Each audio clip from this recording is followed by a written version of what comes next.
Drama के starting में हम हमारे मेन लीड चोई को देखते हैं, जो कि एक अजीब सी जगह पे था और काफी अजीब हालत में भी था और रोता हुआ चिल्ला रहा था कि मुझे वहाँ क्यों जाना पड़ रहा है जबकि मैंने कोई गुनाह नहीं किया। कि तभी वहाँ पे एक लेडी चलती हुई आती है जिसके पास गन भी होती है और वो उसको कहती है तुम्हारी गलती ये है कि तुम मुझे ढूंढते हुए यहाँ तक आए। उसके बाद वो लड़की उसके सर पे अपनी गन रख देती है और जोर से शूट कर देती है, जिसके बाद हमें 7 साल पहले का सीन दिखाया जाता है। स्टोरी यहाँ से स्टार्ट होती है जहाँ पे चोई काफी खुश भी था और रेडी होके कहीं जा रहा था कि तभी उसको उसकी गर्लफ्रेंड जीसू का फोन आता है और यहाँ पे हमें इनकी कन्वर्सेशन से पता चलेगा कि चोई एक तहकान नाम की बड़ी कंपनी में इंटरव्यू देने जा रहा है और ये काफी इम्प्रेसिव था क्योंकि चोई अभी तक ग्रेजुएट भी नहीं हुआ और जीसू काफी खुश होती है इस चीज से और वो श्योर लग रही थी कि उसको इंटरव्यू में सिलेक्ट कर लिया जाएगा। उसके बाद चोई फोन रख देता है और चोई सोच रहा था कि उसको उसकी ग्रेजुएशन कंप्लीट करने से पहले पहले ये जॉब लेना ही होगा, जहाँ पे वो काफी खुश था। और जैसे ही वो रोड पे चल रहा था कि सामने से आता हुआ एक आदमी उसे टकराता है और मेन रोड पे जाके खड़ा हो जाता है। सामने से कार आती है जो कि उस आदमी को जोर से धक्का मार देती है और वो आदमी गिर जाता है, जहाँ पे चोई उसको देखता है और वो आदमी चोई के नजरों के सामने ही मर जाता है। चोई ये सब देख के काफी घबरा जाता है और डर जाता है और इंटरव्यू का सीन दिखाया जाता है जहाँ पे चोई बैठा था, लेकिन वहाँ पे इंटरव्यू भी सही नहीं दे पा रहा था क्योंकि उस सब सीन से वो काफी शॉक था और उसके हाथ भी कांप रहे थे। इस वजह से उसका सिलेक्शन नहीं होता, जिस पे चोई सोचता है कि इतना बड़ा चांस उसके हाथ से चला गया और यहाँ पे उसे पता ही नहीं था कि अगले 7 सालों तक वो नौकरी ही ढूंढता रह जाएगा। इसके बाद चोई को अपने स्टूडेंट लोन चुकाने की वजह से काफी पार्ट टाइम जॉब करने पड़ते हैं और तभी हमें कोविड-19 का भी सीजन दिखाया जाता है, जिसकी वजह से चोई को और मुश्किल हो रही थी नौकरी ढूंढने में, जहाँ उसके साथ वाले लोग वर्क एक्सपीरियंस शेयर कर रहे थे और दूसरी तरफ चोई सिर्फ नौकरी ही ढूंढ रहा था। चोई के लिए ऑर्डिनरी लाइफ भी जीना मुश्किल हो गया था और वो काफी इंटरव्यूज देता है जहाँ से बस रिजेक्शन के अलावा उसको कुछ नहीं मिल रहा था। और 7 साल के बाद लगातार स्ट्रगल करने के बाद उसको वापस से तहकान कंपनी की फाइनल ऑडिशन में जाने का चांस मिल ही गया। फिर हमें इंटरव्यू वाले सीन से दिखाया जाता है जहाँ पे इंटरव्यूअर उसका रिज्यूमे देख के कहता है कि इस जॉब के लिए तो एक्सपीरियंस की जरूरत है, लेकिन तुमने तो पार्ट टाइम जॉब ही किए हैं। चोई इसका आंसर देने ही लगता है कि दूसरा इंटरव्यूअर उसके फादर के बारे में पूछता है। चोई बताता है कि जब वो 5 साल का था तभी उसके फादर की डेथ हो गई और वो इंटरव्यूअर चोई की तारीफ करता है और कहता है तुमने बहुत स्ट्रगल की है, इसलिए तुमने इतनी सारी जॉब्स की हैं और उसके बाद भी तुमने अपने आप पर काम करना बंद नहीं किया। और फिर चोई इंटरव्यू वाले रूम से काफी खुश होकर निकलता है कि तभी उसके फ्रेंड का फोन आता है जो कि किसी ह्यूनसू का नाम लेकर पूछता है कि तुमने उसके कहने पर इन्वेस्ट किया था क्या, जहाँ पे चोई कहता है हाँ क्यों, क्या हुआ। और जैसे ही उसका फ्रेंड कुछ बताता है वो आंसर सुनते साथ ही चोई युनसू के घर की तरफ भागता है। एक्चुअली में युनसू स्कैम के थ्रू मार्केट मैन्युपुलेट करता था और अब वो सबके इन्वेस्ट किए हुए पैसे लेकर भाग गया था। और अब यहाँ चोई काफी बुरे तरीके से उसका दरवाजा नॉक कर रहा था और कह रहा था कि तुम मेरे इतने सारे पैसे लेके कैसे भाग सकते हो, और काफी बुरे तरीके से रो भी रहा था। जिसके बाद वो पुलिस स्टेशन जाता है युनसू की कंप्लेन करने के लिए, लेकिन पुलिस ऑफिसर उसकी कंप्लेन एक्सेप्ट नहीं करता क्योंकि कोरिया के लॉ के अकॉर्डिंग अगर इन्वेस्ट प्रॉफिट को ध्यान में रखकर किया जाए तो लॉस होने पर वो फ्रॉड का केस नहीं कर सकता। जहाँ पे चोई काफी हेल्पलेस फील कर रहा था और काफी बुरे तरीके से रो रहा था। वो दिन सोच रहा था जब चोई को युनसू ने काफी अच्छे तरीके से मनाकर उसके पैसे ले लिए थे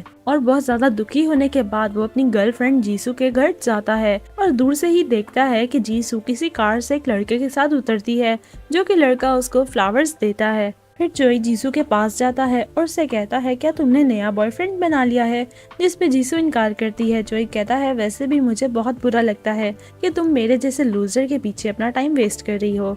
जिस पे जीसू कहती है तुम ये बातें करने से अच्छा और ज्यादा मेहनत करो। जिस पे चोई कहता है तुम्हें क्या लगता है मैं मेहनत नहीं कर रहा, और मैं जितनी भी कोशिश कर लूँ मेरे लिए चीजें बदल ही नहीं सकती और मैं अब खुद भी थक चुका हूँ। जिसके बाद चोई जीसू से रिश्ता खत्म कर देता है और जब चोई अपने घर के लिए निकल पड़ता है तो रास्ते में काफी बारिश हो रही होती है। जैसे ही चोई अपने घर के बाहर आता है देखता है मालिक मकान ने उसका सारा सामान उठा के बाहर फेंक दिया था और कहा था कि अगर तुम किराया नहीं दे सकते तो यहाँ पे आने की जरूरत नहीं है। यहाँ पे हमें पता चलेगा कि चोई ने अभी तक अपने घर का किराया भी नहीं दिया था कितने महीनों से, और फिर वो अपने सामान के साथ वहीं पे बैठा रहता है। सुबह हो जाती है जहाँ पे चोई को एक मैसेज मिलता है। मैसेज में तहकान कंपनी की तरफ से लिखा होता है कि आपको इंटरव्यू में रिजेक्ट किया गया है। चोई से ये बात कंट्रोल नहीं होती, वो जोर जोर से रोने लग जाता है। और इन सब चीजों के होने के बाद चोई एक ऊंची बिल्डिंग पे पहुंच जाता है सुसाइड करने के लिए, जहाँ पे वो अपने दिमाग में उस आदमी को सोच रहा था जो कि 7 साल पहले चोई के सामने ही मर जाता है, और सोचता है कि उस आदमी की वजह से चोई की लाइफ ऐसी हो गई। और फिर वो सोचता है कि मुझे मरने से डर नहीं लगता, बल्कि मरने से मेरी तकलीफें कम होंगी। और ये सोचता हुआ वो जंप कर देता है, जहाँ पे उस वक्त उसकी मॉम का फोन आ रहा था। और फिर इसके सेकंड सीन में हम लोग देखेंगे चोई जब आंखें खोलता है तो वो इस वक्त एक प्राइवेट प्लेन में बैठा होता है, जहाँ पे वो गौर से चीजों को देख रहा था और सोच रहा था कि क्या ऊपर जाने से पहले प्लेन में ट्रैवल करना पड़ता है। फिर वो अपने सामने रखे स्क्रीन में अपना रिफ्लेक्शन देखता है, तो उसे रियलाइज होता है कि उसका चेहरा बिल्कुल बदल गया है। ये सब सोच ही रहा था कि उसके सामने एक लड़की बैठी होती है, जिसको वो देखता है, और उस लड़की ने ग्लासेस पहने थे। जैसे ही वो लड़की अपने ग्लासेस नीचे उतारती है तो उसकी आंखें देखकर चोई डर जाता है। तभी हमें एक सीन दिखाया जाएगा जहाँ पे चोई अपनी ओरिजिनल हालत में उसी लड़की के सामने एक ऊंची सी जगह पे खड़ा होता है, और वो जगह काफी अजीब होती है, जहाँ पे चोई उस लड़की से पूछता है कि हम हेल में है क्या, जहाँ पे वो लेडी बताती है नहीं, जब तुम हेल में जा रहे थे तो रास्ते में मैं तुम्हें यहाँ ले आई क्योंकि मुझे तुम्हें पनिश करना है। जहाँ पे चोई पूछता है क्यों, तुमने मुझे क्यों पनिश करना है, जहाँ पे वो लड़की कहती है क्योंकि तुमने मेरा मजाक बनाया है। जहाँ पे चोई कहता है मुझे पनिश करने वाली तुम होती कौन हो। जहाँ पे वो लड़की अचानक से चोई के पास आती है और उस टावर के एज पे लेके जाके उसका गला जोर से पकड़ लेती है और उसको वहीं पे लटका देती है। चोई जैसे ही नीचे देखता है और वहाँ काफी अजीबोगरीब क्रीचर्स थे। जहाँ पे चोई पूछता है कि तुम हो क्या, वो लड़की कहती है मैं वही हूँ जिसका तुमने मजाक उड़ाया है, मैं डेथ हूँ जिसका मजाक बनाने में तुम्हें पनिशमेंट मिलेगी। और वो उसको वहीं पे फेंक देती है उन क्रीचर्स के बीच में, जहाँ पे सारे क्रीचर्स चोई का इंतजार कर रहे थे। और जैसे ही वो गिरता है सारे उसको पकड़ लेते हैं और यहाँ पे सीन वापस प्लेन में आ जाता है, जहाँ पे वो लड़की डेथ अभी तक वहीं पे बैठी हुई थी। यहाँ पे चोई पूछता है बताओ मेरा पनिशमेंट क्या है, जहाँ पे डेथ बोलती है कि ऊपर वाले ने इंसानों को उनकी जिंदगी में प्रिविलेज दी थी, जिसकी वजह से वो अपनी लाइफ टाइम में बस एक ही दफा डेथ एक्सपीरियंस करते थे, और मैं तुमसे वो प्रिविलेज ले रही हूँ। और अब से तुम्हें 12 बार मरना होगा, और अब से तुम्हारी रूह 12 ऐसे लोगों में जाएगी जो कि अपनी मौत के करीब होंगे, ताकि तुम ये एक्सपीरियंस कर सको कि डेथ कितनी पेनफुल होती है। फिर वो लड़की डेथ बोलती है कि अगर तुम किसी की बॉडी में हो और तुम सरवाइव कर पाओ, मौत से बच जाओ, तो फिर तुम उसी की बॉडी में अपनी बाकी जिंदगी गुजार सकते हो। जिसपे चोई गुस्से से कहता है देखो अब तो मैं मर चुका हूँ और मरने के बाद सब कुछ ओवर हो जाना चाहिए, तो मुझे अब ये सब नहीं करना। जहाँ पे वो डेथ लड़की बोलती है तुम्हें क्या लगता है मरने से सारी चीजें ओवर हो जाती हैं, और अब डेथ तो एक शुरुआत है। और ये बोलते साथ ही वो वहाँ से गायब हो जाती है। उस डेथ के वहाँ से जाते ही प्लेन के बाहर का मौसम खराब हो जाता है, जिसकी वजह से चोई जैकेट पहन लेता है और उसको यकीन हो जाता है कि बस अब मैं मरने वाला हूँ। लेकिन ऐसा कुछ नहीं होता, वो एक टर्बुलेंस था और कुछ देर में प्लेन स्टेबल हो जाता है, जिसमें चोई को समझ नहीं आता है सब हो क्या रहा है। फिर चोई उठता है और प्लेन में इधर उधर घूमना शुरू कर देता है देखने के लिए, जहाँ पे वो देखता है काफी महंगी चीजें पड़ी होती हैं। उसके बाद चोई के सामने एक ब्लू कलर का स्टोन आता है जो कि डायरेक्ट चोई के अंदर घुस जाता है। उसके बाद चोई जिसकी बॉडी में होता है उस आदमी की सारी मेमोरीज चोई को दिखने लग जाती हैं। और यहाँ पे बताया जाता है ये पाक जिनते नाम का एक आदमी है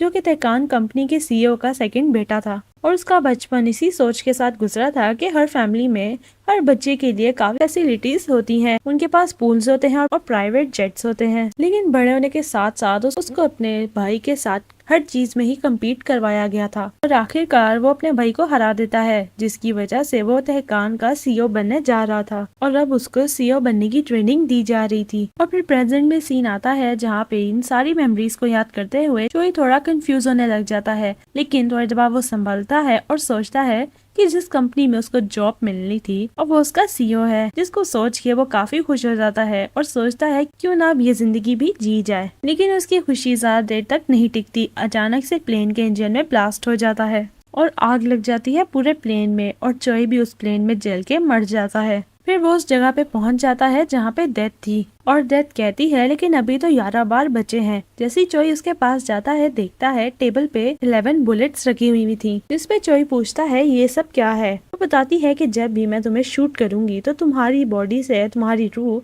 एक दूसरी बॉडी में चली जाएगी। उसके बाद चोई उस स्टोन के बारे में पूछता है जिसमें वो डेथ बताती है उस स्टोन के थ्रू तुम्हारे में उस आदमी की सारी एबिलिटीज और मेमोरीज आ जाएंगी। और फिर चोई कहता है ये तो बिल्कुल वीडियो गेम जैसा है। और फिर चोई कहता है लेकिन पाक जिंदे का क्या, उसको क्यों डेथ मिली। डेथ उसको वीडियो गेम्स के टर्म्स में एक्सप्लेन करती है जहाँ पे वो बताती है कि पाक जिंदे ने इस गेम को एंडिंग तक खेला और एंडिंग सेव पॉइंट से तुमने उसकी बॉडी में घुस के खेला। तुम्हारे एफर्ट्स के पॉइंट्स के मुताबिक तुम्हें उस गेम की दूसरी एंडिंग भी मिल सकती है। जहाँ पे चोई कहता है भला मैं उस वक्त सरवाइव कर सकता था क्या, उस सिचुएशन में और कर ही क्या सकता था। जिस पर डेथ कहती है तुम्हें कैसे सरवाइव करना है ये मेरा काम नहीं है, ये तुम्हारा प्रॉब्लम है। फिर चोई पूछता है कि अगर मैं लास्ट तक सरवाइव नहीं कर पाया तो क्या होगा। जिस पर डेथ कहती है तो फिर तुम्हें एक हेल में जाना होगा।